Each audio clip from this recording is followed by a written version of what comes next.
Okay, cool. Okay. We are recording, man. And welcome to Winn's World Podcast Excellent. I'm your host, Chris Winn. Today I sit with the amazing Scott Sterling. How are you today, bro? Well, I'm doing okay. Frustrated because of this fucking technology bullshit, but other than that, at least I'm talking with a fucking computer and shit, so that's cool. Well, I mean, seriously, technology for us at our age is just—it's such a different fucking thing, man. It's like a big ice wall, for God's sakes, man. Yep, yep. Mm-hmm.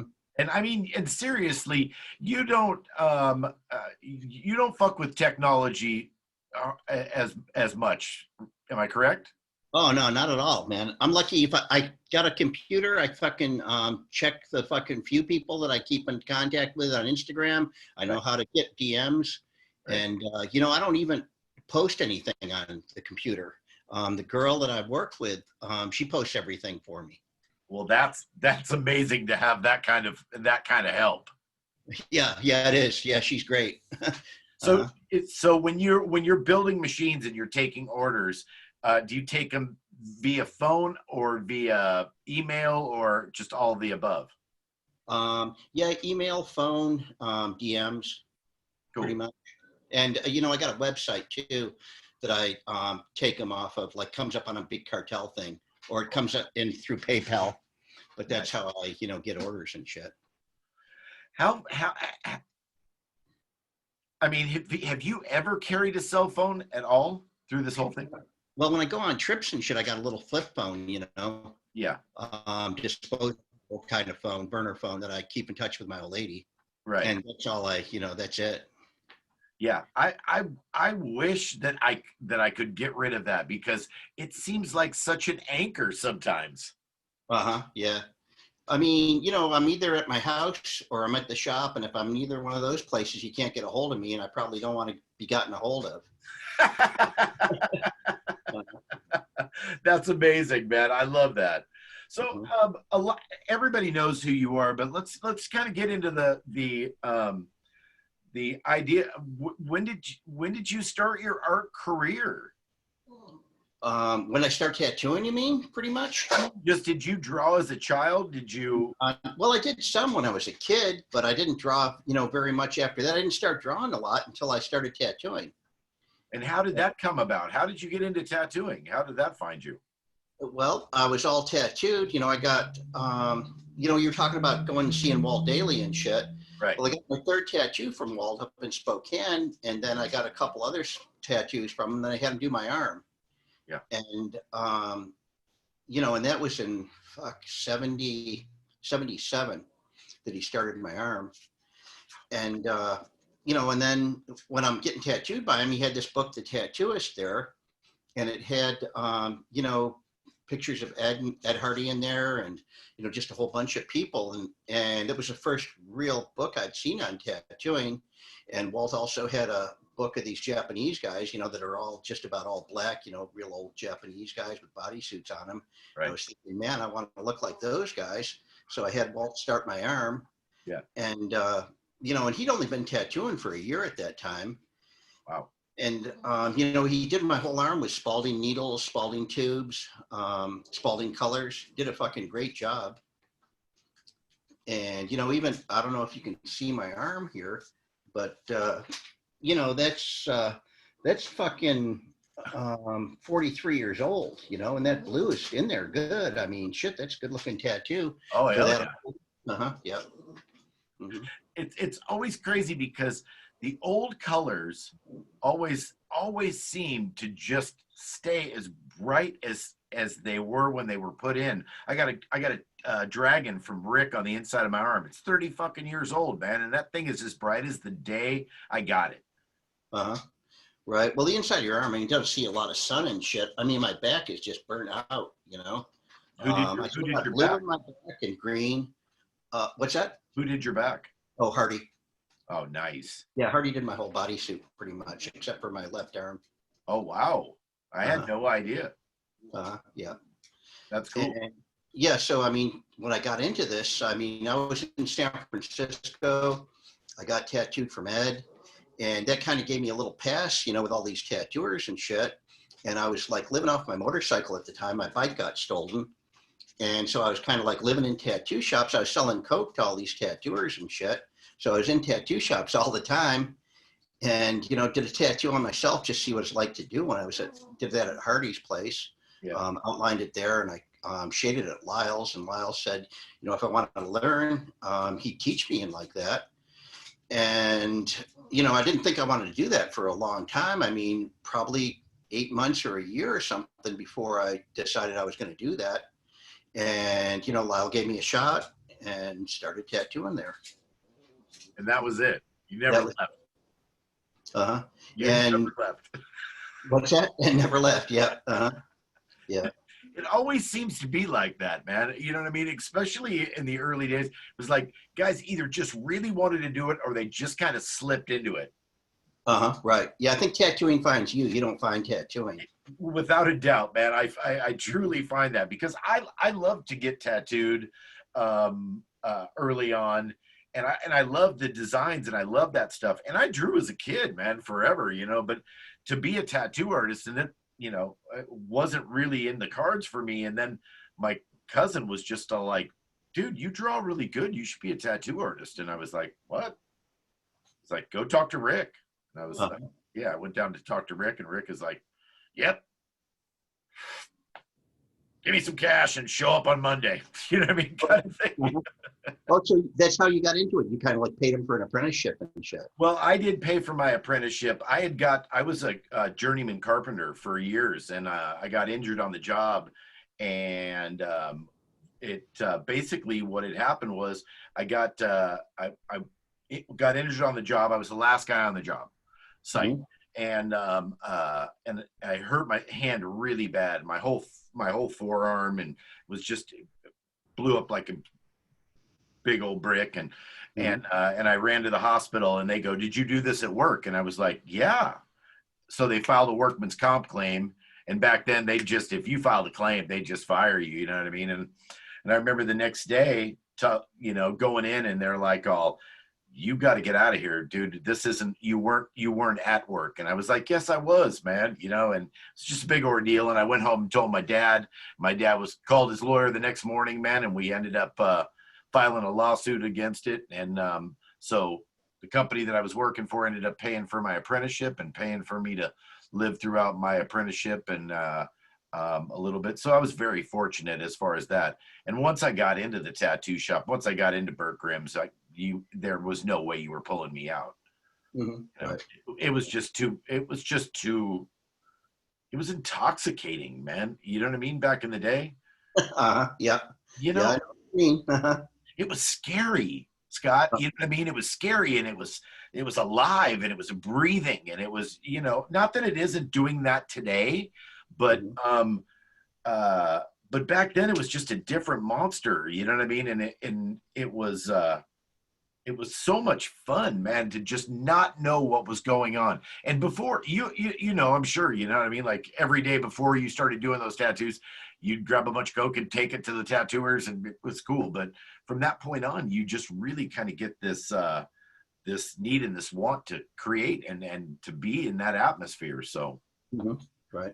Yeah. It's how long were you in San Francisco? Oh shit. I was probably there for, probably 4 years or so. Yeah. And I worked with Lyle's for a little bit more than a year. Yeah. And then I went from Lyle's to LA and worked at Cliff Raven's shop for a year. How was it working for Cliff? Oh, it was good. Cliff never came to the shop. I never saw Cliff hardly at all. He was tattooing down at Bob Raven Haircraft, which is Bob was like, Cliff's partner and shit. Right. And Cliff never come up to the shop. Bob would come up and, bring supplies and pick up the drop and like that.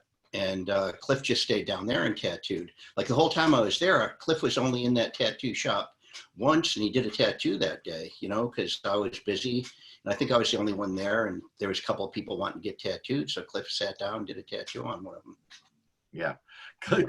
My Cliff Raven story is, when Cliff quit, he moved out to 29 Palms, and he opened up a bookstore out there. And when I went out there to work for Catfish, and I was out there with Todd and Tilly. Uh, I I wandered into his bookstore, man, and oh, he spotted me a mile away, man. You know what I mean? And I came in and I was like, "Oh, you're Cliff Raven," and he goes, "Yeah," and he goes, "And you want to talk about tattoos?" And I was like, "Oh, I just wanted to come in and meet you." He's like, "Get the fuck out of my store." Uh, No problem, man. I'm like, "Do you have any books on tattooing?" "I don't give a fuck about tattooing," he says. uh-huh. Yeah, you know, 'cause I never saw Cliff again after I left there, and he was still tattooing then. Yeah. Uh, yep, you know, so I guess Cliff kind of had enough of it and like that. Yeah, it sounds like it for sure, man. But where did you go out after LA?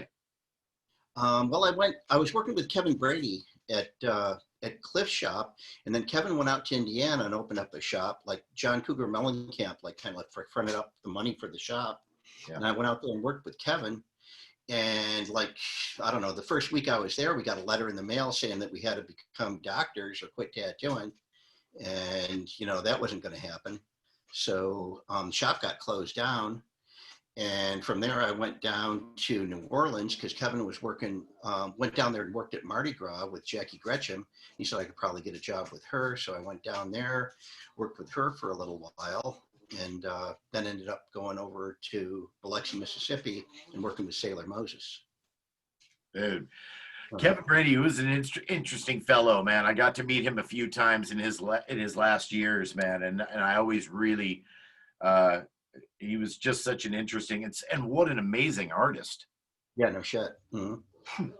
That guy was fucking could draw anything. Yeah. Yeah.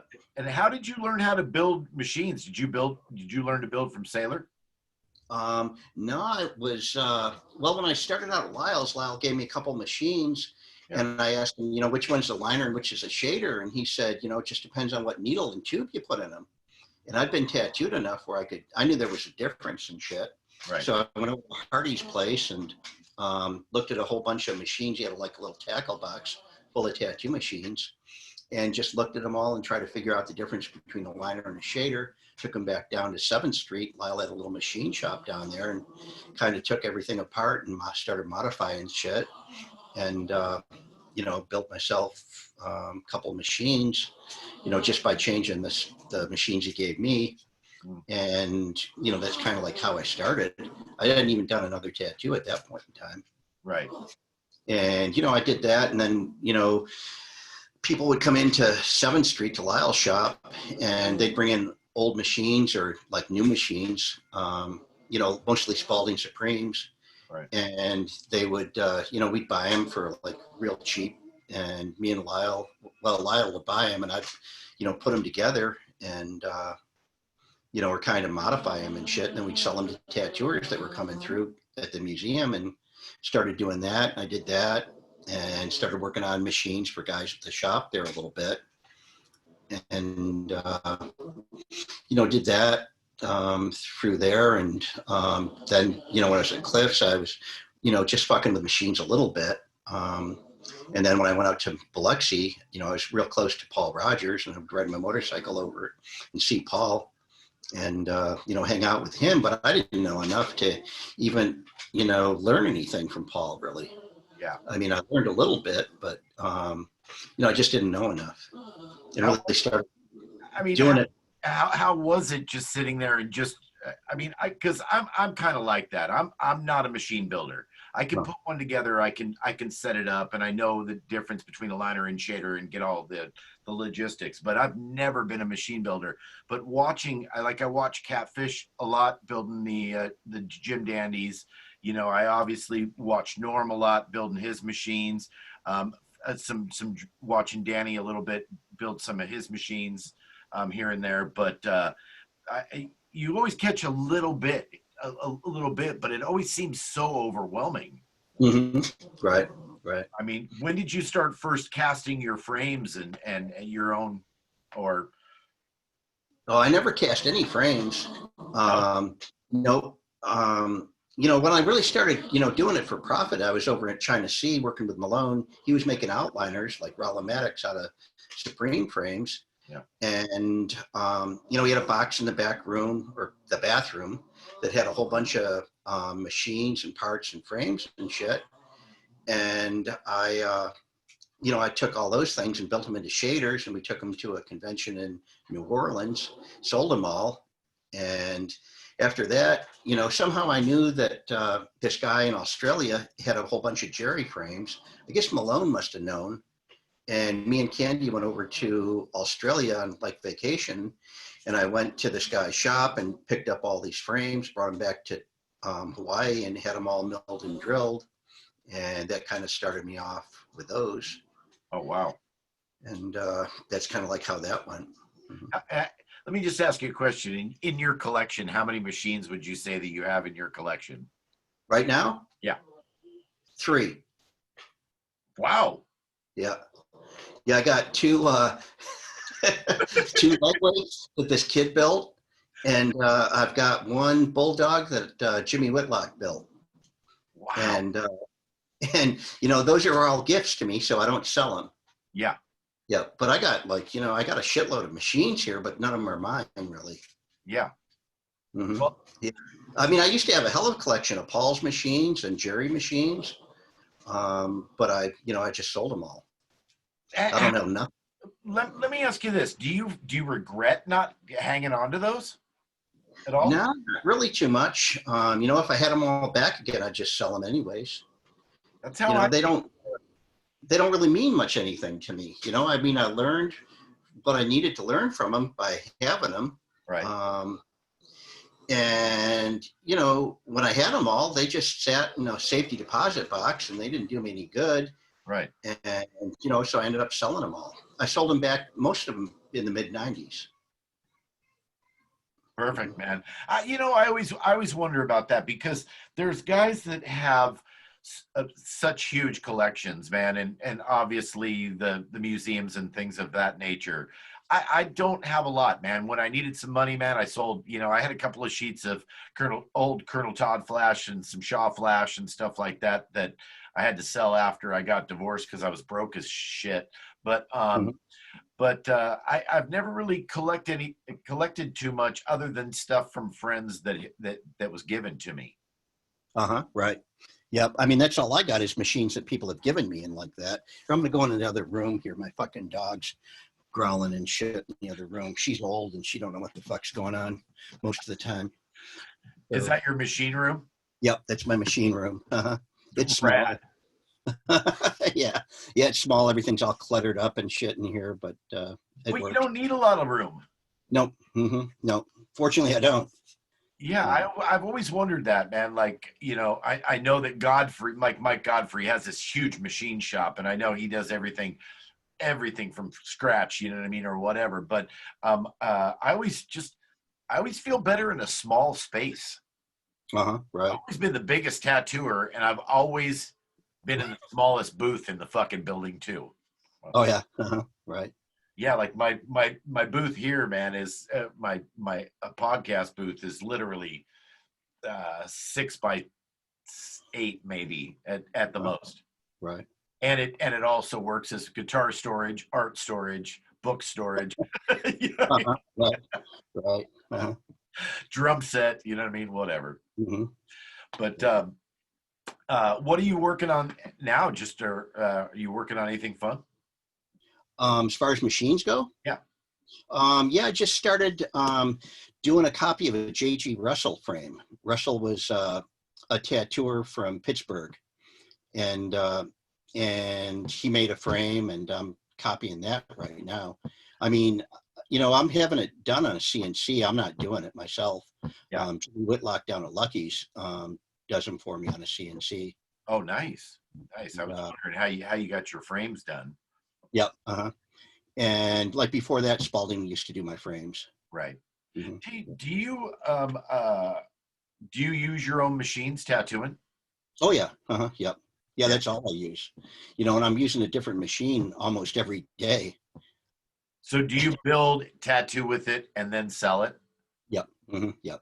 Oh, God. I like to use everything I'm making. I just want to make sure it runs okay. I mean, I can pretty much tell if it's going to run okay or not. Especially if I've been making with that same frame for a while. Right. but I like to use them anyways, Also, it gives them just a little special. I always felt like that. That was such a cool thing. I didn't know that. I know Scott does, and Mhm. Norm did, and you know what I mean. And a lot of Godfrey. You know what I mean. Uh, I've always thought that was a special thing to get a machine that had been used and tattooed with the man who had built it. I, Mhm. I love that. Uh-huh. Yeah, I sold a machine to this kid a couple years ago, and I guess when I was using, I got a little pigment on it or something. The kid calls me up and said, "Man, you sold me a used machine." I go, "Yeah, I fucking used it." Yeah.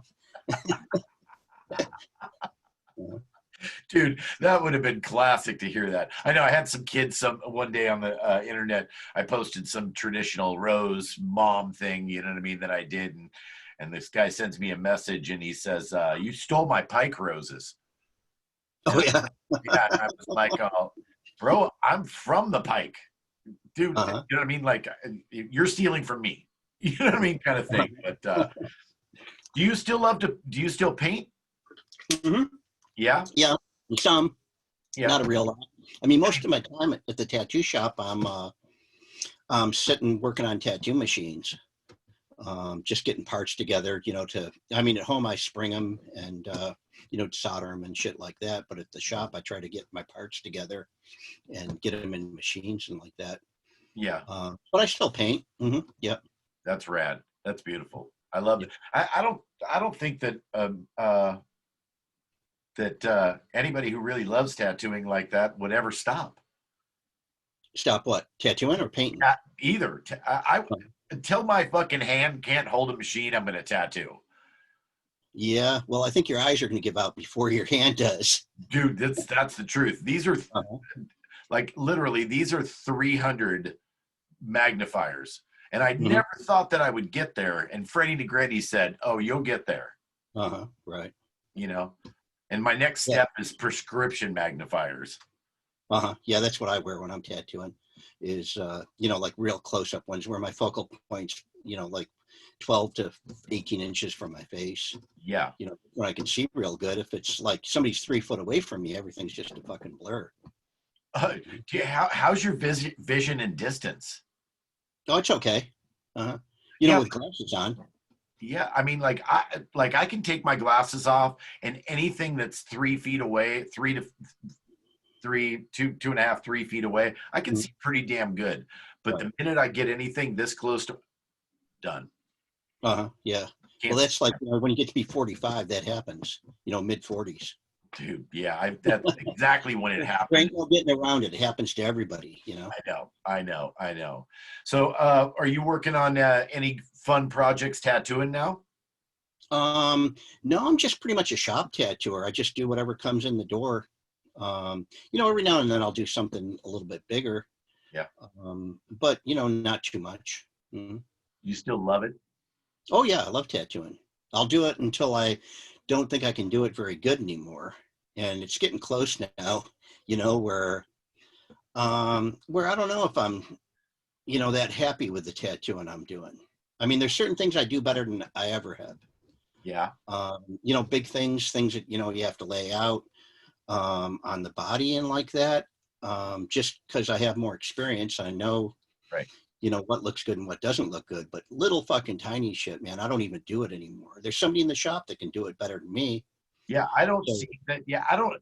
I dude, one of the last shops that I worked at, man, that they just because of the fact that I had been at Catfish Carl's. He taught me fine line. He taught me fine line, black and gray, and then working for Mark and with Freddie over at Shamrock for the years that I did, got me really good with a tiny needle.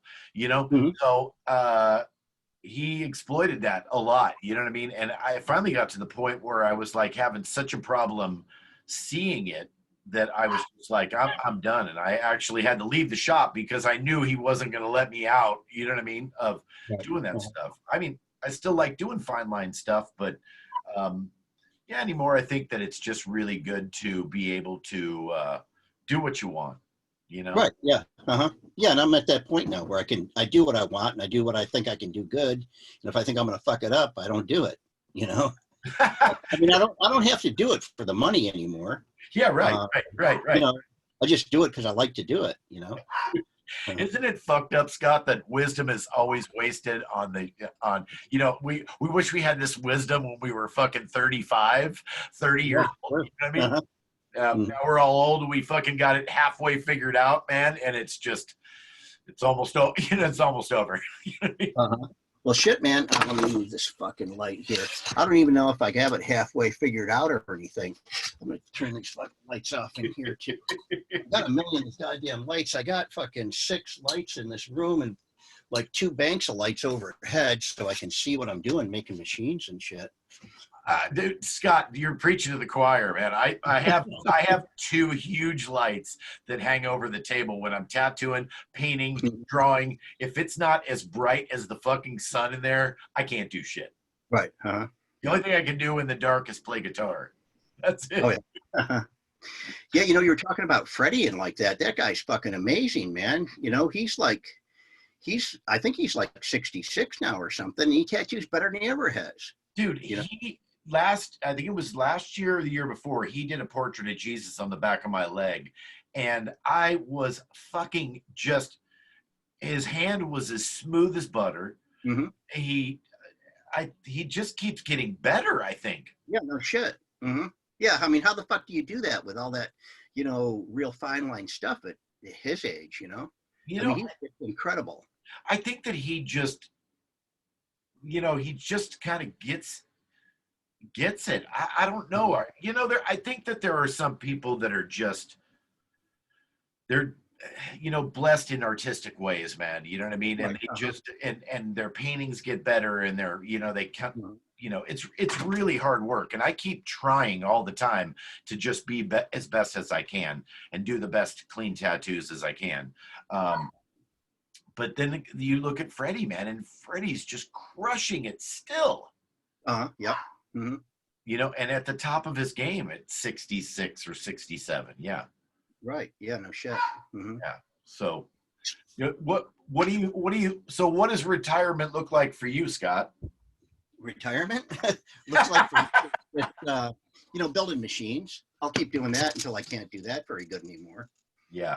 And so that's retirement. I mean, I'll always keep working, and you know, maybe if I can't tattoo or don't feel I can tattoo very good, I'll, you know, maybe work at the shop and be a floor guy or something. Yeah. You know, I mean, just to be around it, I like it. You know. I don't know what I would do without it.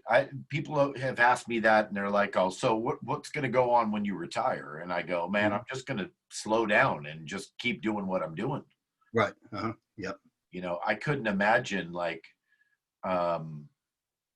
just stopping tattooing. I was really proud of Ed to just say like, "That's it, I'm done. 40 years." Right. You know, but I had Doug on my podcast the other night, man, and he showed the last tattoo that his dad had done on him, and that fucking tattoo, it was the old I don't know where it started, but I think it was one of the designs that Jerry had done of the cowboy hat, big, you know, and that tattoo was this fucking big, and it was clean as fuck. Right. You know, and I was just amazed. I was like, well, you know, but it does work on your hands, man, and it does, you know, it does take its toll. How's your back? Is your back good too? My back's a little jacked. Is it? Yeah, but you know, that's from working on tattoo machines, I think, more than anything. Really? You know, it didn't. Yeah, I mean, because I'm in that same kind of position, that bent over position and shit. Right. You know, it never bothered me till a couple years ago, and a few years ago, I started really, you know, spending a lot of time in this little room building these things, and you know, it started bothering my back more. Yeah. Rick always told me really when I first started in Catfish, even he said, you got to sit up straight, man. You always got to sit up straight. Got to sit up straight. If not, you're going to be shit in fucking 5 years. Right. And I watch these young tattooers, and they are so you know, right up on that stuff, you know. And I'm like, I'll sit back and relax a little bit, man, and take it easy and have fun with it. Right. So what would you say that your favorite time in tattooing, and I mean, we all have those times, Ben, but you know, I loved my time at Shamrock. It was probably one of the best times that for tattooing Will Rise. Was a great time as well. What were some of the best times that you had during your long journey? Oh, I liked working with Moses a real lot in Mississippi, and I Yeah, liked working at China Sea. yeah. Um, yeah, How was it and work? What was the vibe like at China Sea for you? well, it was that's just a real little shop there, Yeah, and at the time it was just me and Malone in there. Doug came along later, yeah. and it was good. It was cool. That's awesome. It's like it's just a walk-in shop. That's what Malone did. That's what I did. Just whatever was coming in the door, we do. And you couldn't lay anybody down in there. The shop's just too small. I mean, Right, if there's just one person working there, we had a board that we, put on the armrest, and you could lay somebody down. right. But it was just a real little shop, and the neighborhood was real fucked up. It's, that's the worst corner in fucking Hawaii, probably. A lot of drugs and a lot of just street people and shit like that. For sure. Yeah. And Moses must have just been a blast, man. I know Sean always talks about how much he enjoyed being there, and how much he enjoyed you too, and what a tattooer he became. Yeah, no shit. I would have never thought it when he started. Yeah, really. Yeah, pretty much. But boy, he sure did get good. He got amazing good, man. Yeah. Well, I think when he left Moses's and went up and started working with Julie Beasley there, Yeah, is he really started, getting a handle on it and like that. yeah. Mhm. That's great. And I've said this to him and you before, man. He's probably one of my favorite tattooers and people. Yeah. I remember Yeah. looking at his stuff when I was fucking coming up, and I was just all like, I saw him and he was all rock and roll with his fucking long hair and stuff, man. And he was just, Uh-huh. and I was like, I want to be that guy. You know what I mean? Uh-huh. Right. I don't have the hair for it anymore, but geez, man, still chasing that dragon. Right. You guys talk quite a bit. I talked to him a little bit, not a real lot, Yeah. but a little bit. Mostly it's in person when I see him at a convention or something, Yeah. but that ain't happening no more. I mean, not for a while, probably. Well, yeah, there's a couple of conventions that have been popping up in social media, man, that they're hoping that Oh, yeah. yeah, Hmm. West Texas tattoo convention uh, in West Texas, and then there's supposed to be something going on in Florida as well. I've heard later on in the year, obviously, you know what I mean. Right. So, but how have you been faring through the whole thing? Well, the shit, it's been okay. It doesn't really, it's the same as usual for me. I Yeah, mean, the only thing is I'm wearing a mask tattooing. yeah, Other than that, everything's just the same, pretty much. yeah, It hasn't hampered my lifestyle too much. Although when we were closed, it was kind of fucked up. Couldn't tattoo right. and Yeah. like that. But I just stayed home and built tattoo machines. And you were ready for the minute it opened up. Yeah, pretty much, I guess. I And just did a lot of drawing. Go ahead. I mean, business has been excellent here since this COVID thing. Yeah. I'm getting ready, like I was telling you earlier today, getting ready to go to Spokane, and they're just business as usual. Right. You gonna work up there? Yeah, I'm working at my buddy Jeremy Korn's shop. I took a job there, so I'm going to be working at Anchored Art in Spokane, a little more than half the month, and then the rest of the time at 10,000 Waves with Jojo Ackerman and Robert Atkinson. Cool. Which is And you think like a permanent job up there, huh? I mean, Yeah. kind of like half the time. Well, man, this is my thing, Scott, is that like 57, and I'm running around a town that and it's Hollywood, it's LA, Mhm. if you're not young and vigorous and extremely attractive, which I'm all three of those things, but I'm just kidding. But it's a young man's game here. And Yeah, well, it is everywhere. Tattooing's a young man's game. yeah, man. But I really, I just want to go fishing. Uh, I want to go fishing and You know, I'd like to go and park my truck in the middle of a big field and grab a beer and play guitar out in the middle of the you know, Right. Uh-huh. slow it down, man. Do what I want to do, not have to fight with it. You know what I mean? I'd like to get a little house on the stream, man, and get a dog and just start chilling, man. I've been running this fucking thing for so long, man. It's just, you get tired, you know? Right. Right. Especially in LA, man. You know what I mean? Like, it's just, you know, and then when I got divorced 5 years ago, I hit the road, man. And I was going up to Aaron and Melissa's place in Seattle, and I was up there half the month. And then I was down in San Diego the other half, and then here in LA, and then Vegas, and boom, boom, boom, boom, boom, boom. And I'd really like to do a little bit more of that and go spend time with people that I really like. I want to go and hang out at Sean's place at Dragonland, you know, and just hang out. You know, it was like, when I did my interview with Sean, he was like, tattoo conventions were always so much fun because we went there and we tattooed, but we didn't work nearly as hard on the tattoos as we did on a good friendship and a good buzz. Right. Uh-huh. Yeah. And I miss that part of it. I miss seeing the faces that I used to see at the conventions and having those times. So, you know, I'm going to probably take this podcast on the road and start. Yeah. And I really want to, what I'd really love to do is bring the podcast in and talk to everybody in the shop, because I believe from the front counter person to the oldest tattooer, there's a huge plethora of stories, you know, and everybody's important.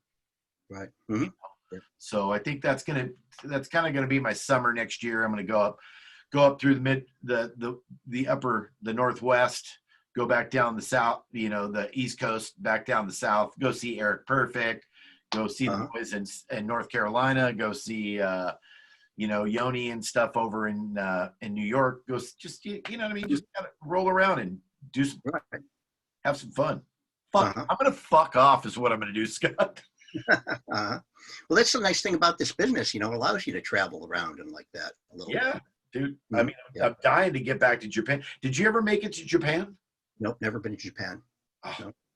Yeah. Nope, never been to Europe until the last couple of years on that tattoo tour. Oh, nice. Yep. So I always have a couple questions that I like to ask at the end of a thing, and we've been going for what, almost an hour, I think. Well, I don't know where this is going, but if you could go anywhere and travel anywhere, and you had all the money in the world to retire there, where would it be? Fuck.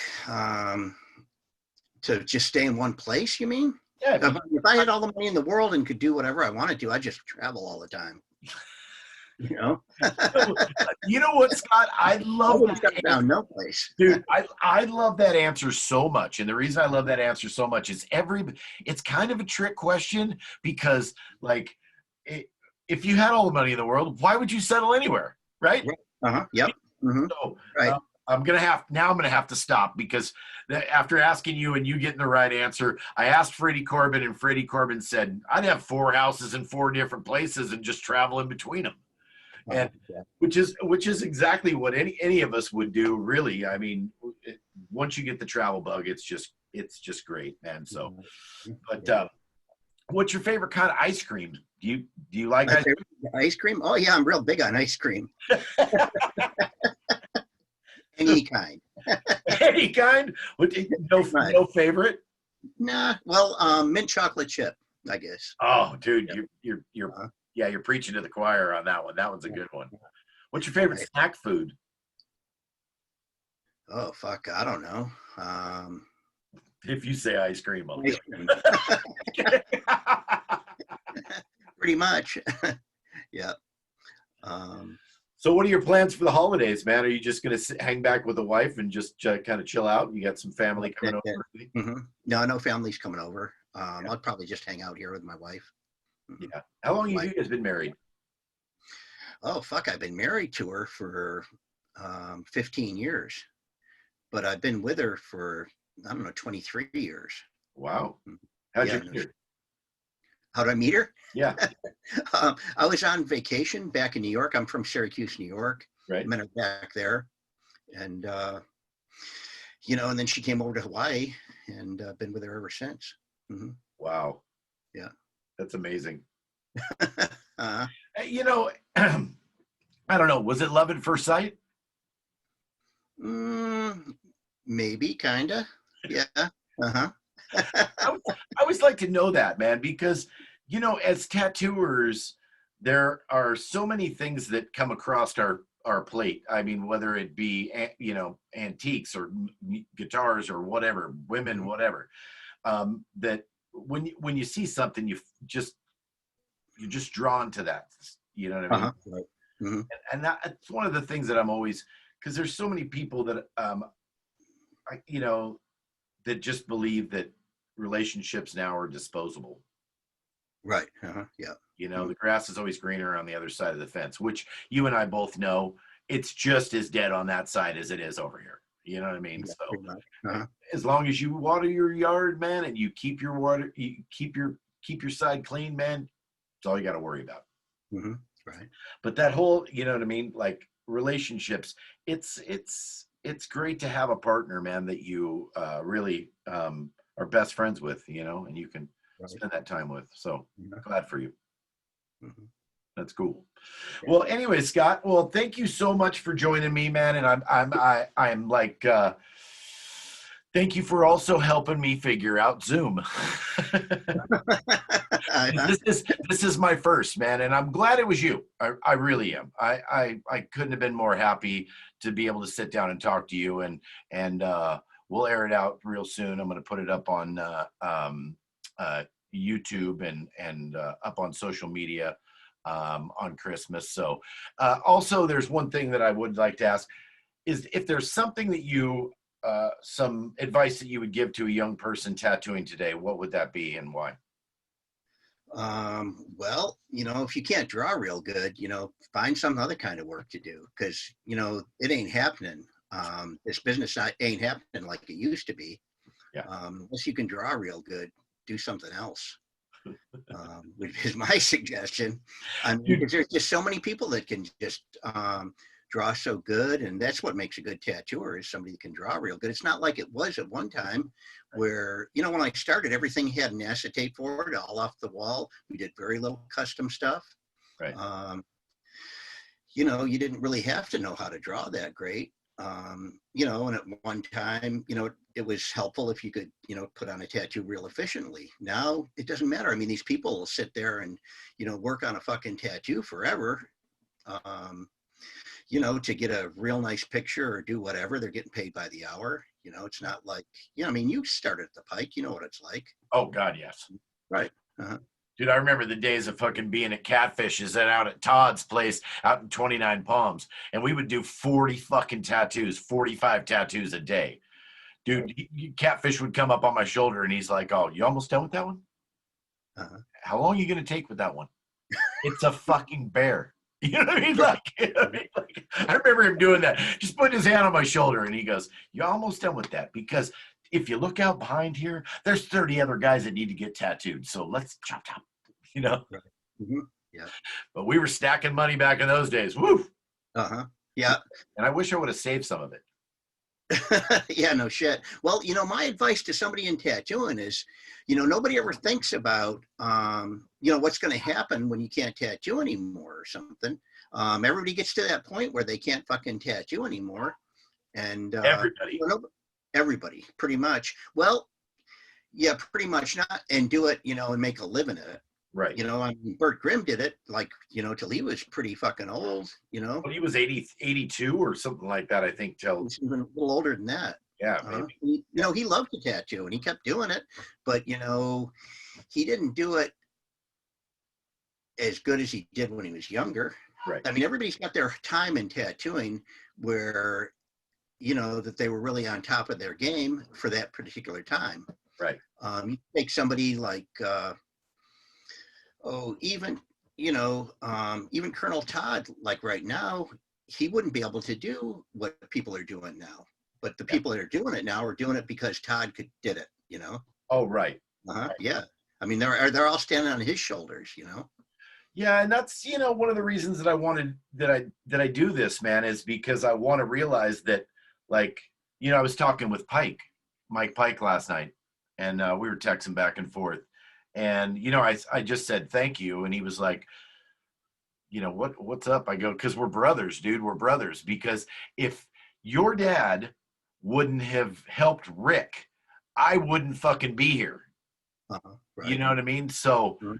it's, we're all standing upon the pioneers that came before us, man. You know what I mean? Jerry, Paul, dude, everybody, Coleman, Todd, Shaw, dude, Right. you know what I mean?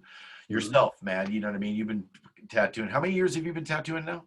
It'll be 39. Yeah, 39. Come the first of the year. I mean, I started in 82. Right. Where are you living at now? I'm in Virginia Beach. Oh. Virginia Beach, Virginia. Well, then I'm coming through this summer, and hopefully by then I've stacked enough pennies. I'm gonna buy a machine, and I'm gonna get you to do a little fucking. Okay. Because I got a bunch of little spots, and I love having little tattoos. I mean, It's not even like getting tattooed. Yeah, dude, I got my ass tattooed on my birthday. Mm-hmm. It was neither the best idea or the worst idea that I've ever had on my birthday. But I give myself till I'm 60, Scott, and then I'm just getting little tattoos. I want to finish off my bodysuit, the big stuff, before I'm 60, because that shit hurts now. Yeah, you think? I don't know. I don't think it hurts any more than I did anytime, For me, I mean, they all fucking feel the same. It doesn't matter where you're getting tattooed or nothing. Yeah. They just fucking hurt, and that's it. When was the last time you got tattooed? Probably a month and a half ago or so. Nice. Yeah. I mean, I still get tattooed, but I just get real little stuff. I'm covered now. Yeah. I haven't got, the biggest space I got, I maybe got a space, the size of the palm of my hand way up in the inside of one thigh.